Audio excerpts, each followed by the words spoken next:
Hello and welcome to the second part of our Understanding the Testing and Maintenance of Batteries, Lead Acid, and Beyond training course. In this session, we will explore the assessment of battery technologies, the best applications for each technology, and an introduction to maintenance and testing. Battery technology matters because the chemistry and design of the battery determine how it behaves in service, and that directly affects whether it fits the intended application, how safely it can be used, how it must be maintained, how long it will last, and what it will cost over its life. Let's start our assessments with lead-acid batteries. We will look at cost, efficiency, lifespan, and scalability. So, starting with cost. Lead-acid batteries offer a low upfront cost and a well-established manufacturing base, making them economical for short-duration backup power. Next, efficiency. Lead-acid batteries offer 75 to 85% efficiency and are acceptable for standby use. Lifespan. The lifespan can be between 5 to 20 years. This is dependent on the type, vented lead-acid versus valve-regulated lead-acid. Lifespan will also depend on the depth of discharge. Lead-acid batteries have a proven reliability. And finally, scalability. Lead-acid batteries are easily configured for small to medium stationary systems. Their limited energy density restricts them from large-scale use. Limitations. Heavy and bulky, low energy density, 30 to 50 watt-hour per kilogram. Their performance degrades with deep discharges and high temperatures. They require regular maintenance, especially flooded types, and they offer shorter cycle life compared to advanced chemistries. In summary, lead-acid batteries are cost-effective and reliable for backup power, but are limited by weight, cycle life, and depth of discharge. Our next assessments will be on nickel-cadmium batteries. Once again, we will start with cost. Nickel-cadmium batteries have a higher initial cost, but this is offset by long service life and robustness. Efficiency. Nickel-cadmium delivers 70 to 90% efficiency, depending on charge rate and temperature. Lifespan. 15 to 25 years is typical. This chemistry offers excellent cycle durability and tolerance to abuse. Scalability. These batteries are modular and suitable for harsh or remote environments. Limitations. High material cost and environmental restrictions due to cadmium toxicity. Lower energy density, 40 to 60 watt-hour per kilogram compared to lithium-ion. Memory effect can occur with improper cycling. Regulatory restrictions on disposal and recycling. In summary, nickel-cadmium batteries are durable and reliable in harsh conditions, but expensive and environmentally constrained. Now let's look at lithium-ion batteries. Starting with cost. The upfront cost is declining rapidly due to mass production, favorable life cycle cost. Efficiency. These batteries offer high round-trip charge-discharge efficiency, 90 to 95%, and minimal energy loss. Lifespan. 10 to 20 years, 2,000 to 10,000 cycles depending on chemistry and management. Scalability. Lithium-ion batteries are highly scalable, from residential to grid scale. They are modular and compact. Limitations. They offer a higher upfront cost, though decreasing. These batteries require a battery management system (BMS) for safe operation. Thermal runaway is a risk under abuse or high temperature. There can be performance degradation with aging or poor thermal management. In summary, lithium-ion batteries offer high performance, efficiency, and scalability. They are becoming the leading choice for modern battery energy storage systems, but they require strict controls for safety and longevity. Next up, flow batteries. Starting with cost. There is a high initial cost, but competitive for long duration, greater than 4-hour applications due to the flow battery's long life.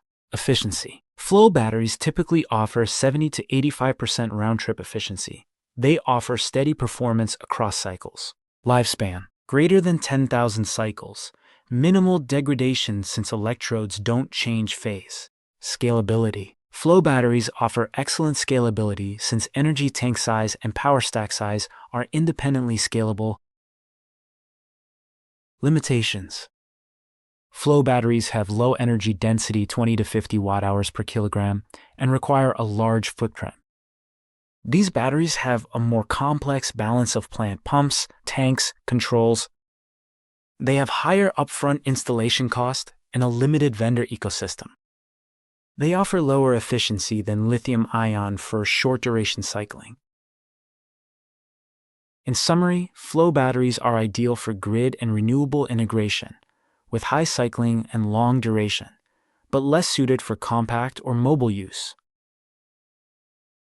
Finally, let's look at high-temperature batteries, the sodium-sulfur NOS batteries.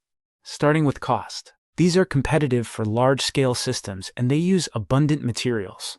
Efficiency. Around 85 to 90% round-trip charge discharge efficiency. Lifespan. Typically 4,000 to 7,000 cycles. They are robust for daily cycling. Scalability. Excellent for grid storage.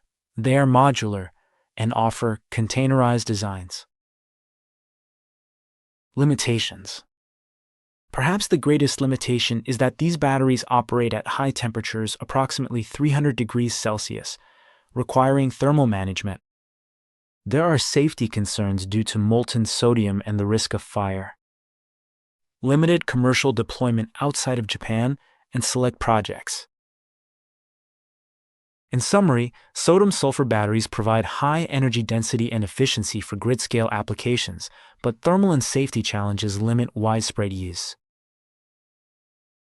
Take a few moments to review the comparative summary across the battery technologies. Our key takeaways are: lead-acid best for short duration, low-cost standby applications. Nickel-cadmium best for extreme environments and low-maintenance reliability. Lithium-ion offer excellent scalability, high density, and low maintenance, but require a thermal management system. Flow batteries are best suited for long-duration grid and renewable energy storage. And finally, sodium-sulfur, promising for high-capacity grid applications where thermal systems are manageable.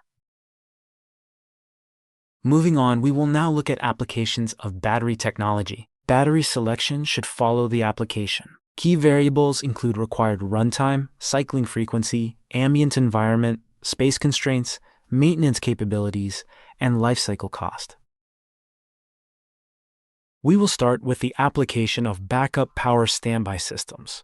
These systems provide power continuity during outages or grid loss.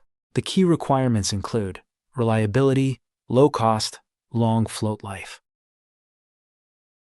Next, peak shaving/load management. The goal is to reduce demand charges by supplying stored energy during peak load. The key requirements include moderate duration 1 to 4 hours, high cycle life, and good efficiency. Grid stabilization/frequency regulation. Provide fast response for grid balancing and voltage/frequency support. Key requirements include high power density, rapid response, and frequent cycling. Renewable integration energy shifting. Store excess renewable generation for later use.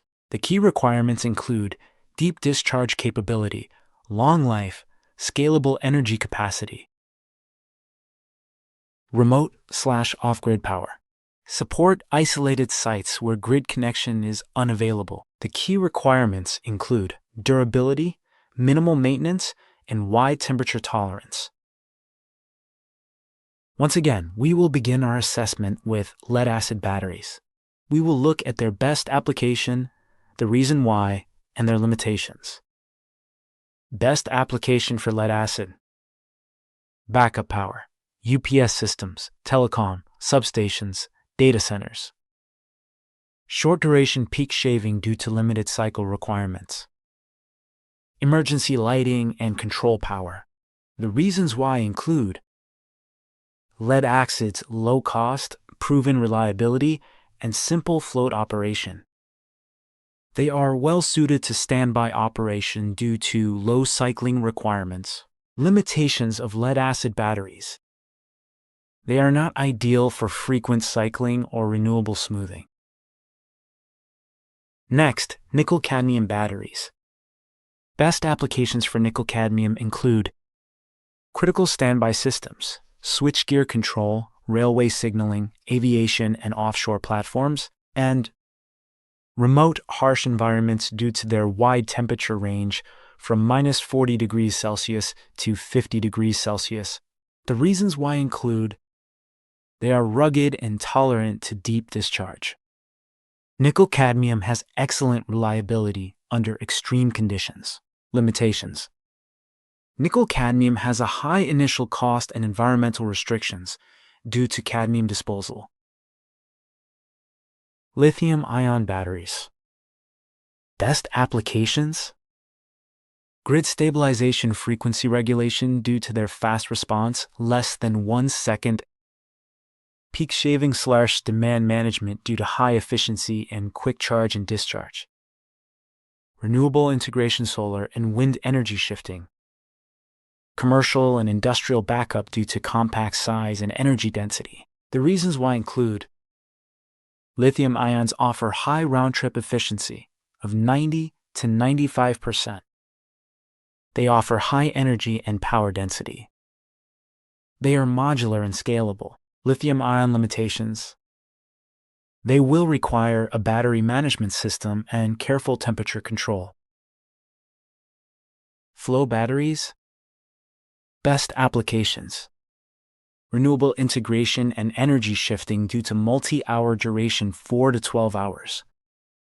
They are well suited for microgrids and utility-scale storage due to long duration discharge. Flow batteries are well suited for peak shaving due to daily cycling requirements. The reasons why include with flow batteries, the energy and power are independently scalable. They provide long cycle life, greater than 10,000 cycles. Flow batteries can tolerate 100% depth of discharge. Their limitations: they have relatively high system cost, low energy density, and a large footprint. Sodium-sulfur NOS batteries.